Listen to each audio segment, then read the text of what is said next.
अन्ना को जैसे ही पता चला कि वह गर्भवती है, उसकी किस्मत पूरी तरह बदल गई। सड़क पर चलते चलते उसे सोना मिलने लगा और एक साधारण मॉल की लकी ड्रॉ में उसने फेरारी कार जीत ली। धीरे धीरे उसे यकीन होने लगा कि उसके गर्भ में पल रहा बच्चा ही उसकी किस्मत बदल रहा है।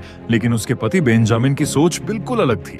जैसे ही उसे पता चला कि अन्ना के गर्भ में बेटी है, उसने तुरंत तलाक की मांग कर दी।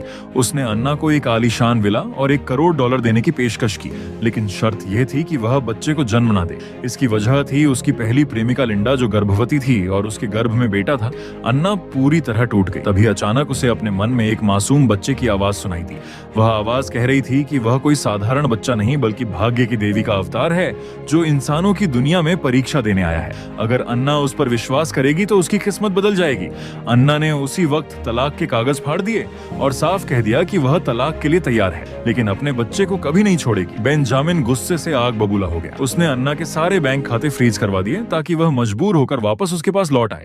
लेकिन उसके जाते ही वही आवाज फिर आई। उसने अन्ना से पास की दराज खोलने को कहा। अंदर एक पुराना मोबाइल रखा था जिसमें $1 लाख थे। आवाज ने कहा कि पूरा पैसा एक गिरते हुए शेयर में लगा दो। अन्ना पहले हिचकिचाई, लेकिन आखिरकार उसने भरोसा कर लिया। अगले ही दिन वह शेयर आसमान छू गया। $1 लाख देखते ही देखते संगीत $2 लाख बन गए। बेंजामिन ने इसे सिर्फ किस्मत समझकर मजाक उड़ाया और अन्ना की बाकी मदद भी बंद संगीत कर दी। कुछ दिनों बाद आवाजा ने उसे एक छोटी सी वर्चुअल रियलिटी कंपनी में निवेश करने को कहा।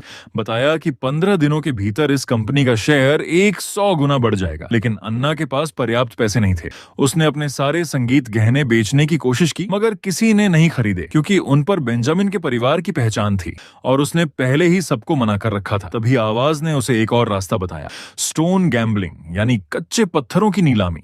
नीलामी में उसकी मुलाकात फिर बेंजामिन, लिंडा और उसकी मां से हुई। लिंडा ने एक पत्थर खरीदा जिसमें से 2 करोड़ की जेड निकली। सभी लोग उसकी किस्मत की तारीफ करने लगे। इसी बीच अन्ना ने एक बेहद साधारण और बेकार दिखने वाला पत्थर खरीदने का फैसला किया। लिंडा और उसकी सास ने जानबूझकर संगीत उसकी बोली बढ़ाई। कीमत बढ़ते बढ़ते $30 लाख तक पहुंच गई। सबको लगा कि अन्ना बर्बाद हो जाएगी, लेकिन उसने लोन लेकर पत्थर खरीद लिया। जब पत्थर काटा गया तो पहली कट में कुछ नहीं निकला। लोग उसका मजाक उड़ाने लगे। तभी बच्चे की आवाज फिर आई और बोली, इसे बिल्कुल बीच से काटो। जैसे ही दूसरी संगीत कट लगी, पूरे हॉल में हरी चमक फैल गई। पत्थर के अंदर दुनिया की सबसे दुर्लभ जेड छिपी हुई थी। कुछ ही मिनटों में उसकी बोली लगनी शुरू हुई और आखिरकार वह पत्थर $20 करोड़ में बिक गया। अन्ना रातों रात करोड़पति बन गई, जबकि बेंजामिन का परिवार है रह गया। गुस्से में लिंडा ने अन्ना का अपमान किया, लेकिन इस बार अन्ना ने उसे जोरदार थप्पड़ संगीत मार दिया। पैसे मिलने के बाद बच्चे की आवाज और साफ सुनाई देने लगी। अब अन्ना की किस्मत पहले से भी ज्यादा चमकने लगी। सड़क संगीत पर फिर उसे सोना मिला और हर लकी ड्रॉ में वह जीतने लगी।